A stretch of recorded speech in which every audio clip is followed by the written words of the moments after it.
안녕하세요. 항상 여러분의 든든한 복지 파트너가 되고 싶은 복지 소식통입니다. 살다 보면 정말 예기치 못한 어려운 순간들이 찾아오곤 하죠. 당장 먹고 살 길이 막막할 때 국가가 내미는 가장 빠르고 튼튼한 안전망이 있습니다. 바로 2026년 긴급복지 지원제도입니다. 올해는 선정 기준이 대폭 완화되어 더 많은 분을 모실 수 있게 되었습니다. 지금부터 2026년 최신 개정판 가이드를 하나하나 상세히 짚어드릴 테니 오늘 영상은 꼭 끝까지 시청해주세요. 먼저 꼭 드리고 싶은 말씀이 있습니다. 혹시 예전에 소득이 조금 높아서 혹은 가족이 있다는 이유로 도움을 못 받고 발길을 돌리셨던 분들 계신가요? 그때 실망해서 포기하셨다면 올해는 다시 한번 용기를 내보셔야 합니다. 2026년엔 역대 최대폭으로 인상된 기준이 여러분을 기다리고 있기 때문입니다. 갑작스러운 위기 앞에서 나는 자격이 안 될 거야 라고 미리 단정 짓지 마세요. 2026년의 지원 문턱은 그 어느 때보다 낮아졌습니다. 이번에 바뀐 제도 중 가장 박수 칠 만한 점은 바로 선지원 후처리 원칙입니다. 예전에는 서류 심사 기다리느라 정작 급할 때 도움을 못 받는 경우가 많았죠. 하지만 이제는 위기가 발생해 요청하시면 현장 확인만으로 즉시 지원을 시작합니다. 복잡한 서류 심사는 일단 도움을 드린 다음에 나중에 진행합니다. 증명보다 생존이 먼저라는 이 원칙 덕분에 서류 때문에 골든타임을 놓치는 일이 이제는 사라지게 될 것입니다. 수치가 증명합니다. 2026년 기준 중위소득이 역대 최대폭인 6.51%나 올랐습니다. 화면을 보시면 작년 4인 가구 기준 약 609만 원이던 중위소득이 올해는 약 649만 원으로 껑충 뛰었습니다. 기준 중위소득이 올랐다는 것은 긴급복지를 받을 수 있는 선정 기준 금액도 자동으로 대폭 상향되었다는 뜻입니다. 그래서 작년에 아깝게 탈락하셨던 분들도 올해는 당당히 대상자가 될 수 있는 가능성이 매우 커진 것입니다. 그럼 어떤 상황이어야 지원을 받을 수 있을까요? 먼저 전통적인 위기 사유들입니다. 주소득자가 갑자기 사망하거나 가출, 혹은 실직이나 폐업으로 소득이 완전히 끊겼을 때입니다. 또한 가정폭력이나 성폭력, 유기나 학대 등으로 인해 도저히 원만한 가정생활이 불가능한 경우도 포함됩니다. 큰 병이나 부상으로 감당 못할 의료비가 발생한 경우, 화재나 자연재해, 혹은 경매로 살던 집에서 쫓겨날 위기에 처한 경우도 당연히 지원 대상입니다.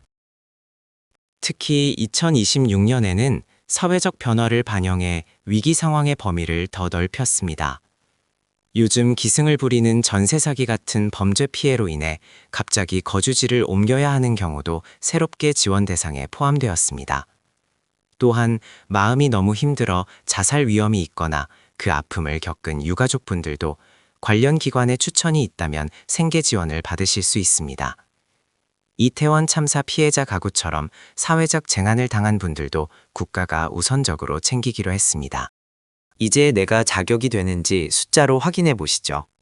1단계는 소득 기준입니다. 가구 소득이 기준 중위소득 75% 이하인지 확인하셔야 합니다.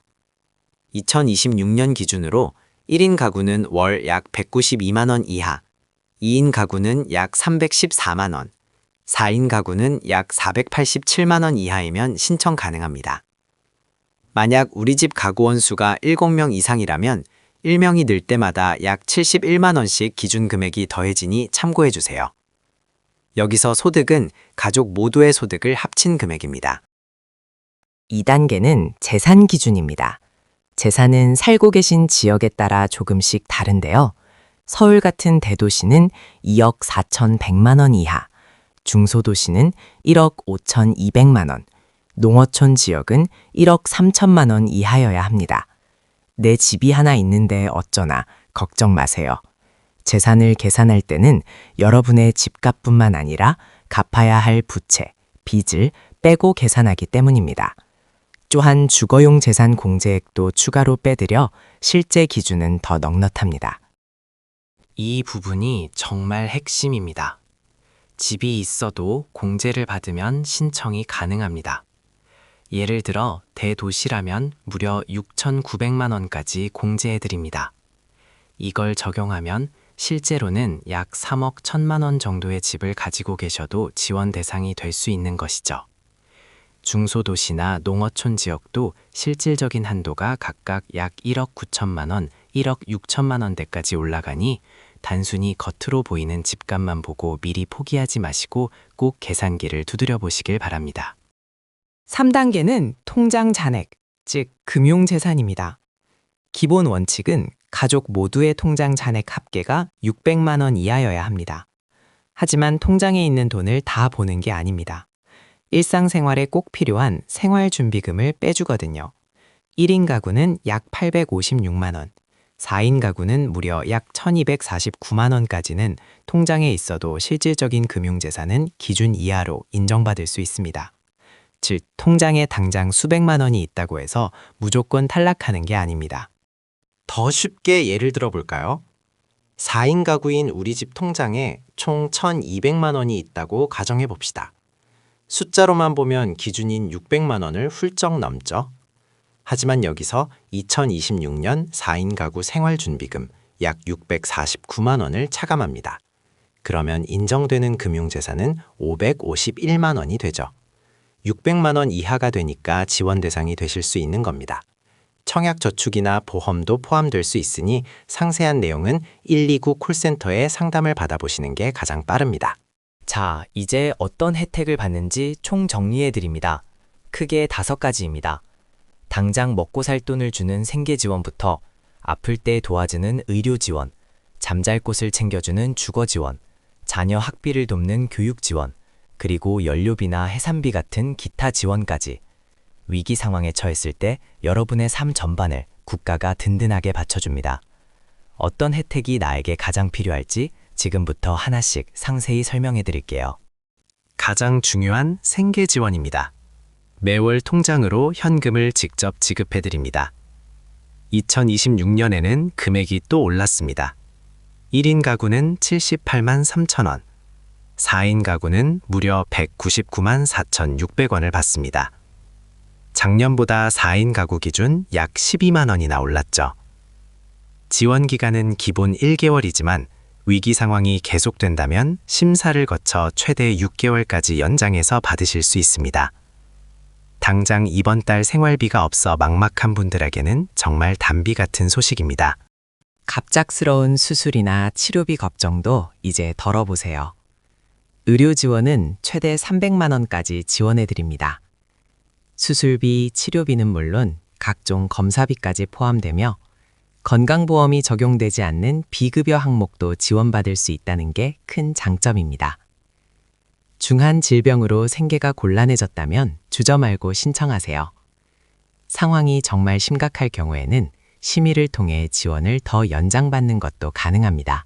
2026년 의료 지원의 가장 혁명적인 변화는 바로 부양 의무자 기준의 전면 폐지입니다.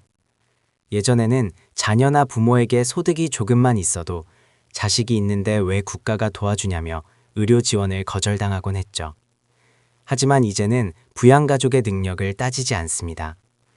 연락 끊긴 자녀 때문에 억울하게 탈락하던 사례는 이제 옛일이 되었습니다. 오직 본인의 소득과 재산만 보고 결정하니 이제 더는 걱정하지 마세요. 잠잘 곳이 마땅치 않다면 주거 지원을 받으셔야 합니다. 국가가 임시 거소를 마련해 주거나 직접 월세 자금을 지원합니다. 대도시 기준으로 1인 가구는 월 최대 약 39만 원, 3, 4인 가구는 약 66만 원까지 지원받을 수 있습니다. 이 주거 지원은 최대 12개월, 즉 1년 동안 받을 수 있어 생활을 재건하고 새 출발을 준비하는 데 정말 큰 힘이 됩니다. 화재나 자연재해로 집을 잃으셨다면 반드시 이 제도를 활용하세요. 위기 상황에서도 우리 아이들 공부만큼은 계속되어야겠죠. 교육 지원은 초, 중고교생 자녀들을 둔 가구에 지급됩니다. 초등학생은 약 12만 8천 원, 중학생은 18만 원을 부교재비와 학용품비 명목으로 지원하고 고등학생은 약 21만 원에 더해 입학금과 수업료 실비까지 몽땅 책임집니다. 자녀가 학업을 중단하지 않도록 국가가 든든한 학부모 역할을 대신해 드리는 것입니다. 그 외에도 소소하지만 정말 유용한 부가급여들이 있습니다. 날씨가 추워지는 10월부터 3월 사이에는 매달 15만 원의 연료비를 추가로 드립니다. 겨울철 난방비 걱정을 확 덜 수 있겠죠. 또한 이 어려운 시기에 아기가 태어났다면 해산비로 70만 원을, 가족을 떠나보냈을 때는 장제비로 80만 원을 지원해 드립니다. 기쁜 일이나 슬픈 일이나 국가가 늘 여러분 곁에서 가족처럼 함께한다는 점 잊지 마세요. 혹시 국가 기준에서 아주 살짝 넘어서서 아깝게 탈락하셨나요? 그렇다면 내가 사는 지역의 특별 제도를 보세요. 서울 시민이라면 서울형 긴급복지가 있습니다. 국가 기준보다 훨씬 문턱이 낮은데요. 국가 기준은 소득 75%지만 서울형은 소득 100%까지 늘려줍니다. 재산 기준도 국가보다 약 1억 6천만 원이나 더 높은 4억 900만 원까지 봐줍니다. 서울에 거주하신다면 서울만의 더 넓은 혜택을 반드시 확인해 보세요. 경기도민도 경기형 긴급복지가 있으니 안심하세요. 경기도 역시 소득 100% 이하, 재산 3억 1천만 원 이하로 훨씬 넓은 기준을 운영합니다. 자, 오늘 2026년 긴급복지 제도에 대해 다 알아봤습니다. 더 자세한 점은 지역번호 없이 129 보건복지 상담센터로 전화하시면 정말 친절히 가르쳐 드립니다. 주변에 힘든 분들께도 이 영상 꼭 공유해 주시고 저는 다음에 더 따뜻한 소식으로 찾아오겠습니다. 시청해 주셔서 감사합니다.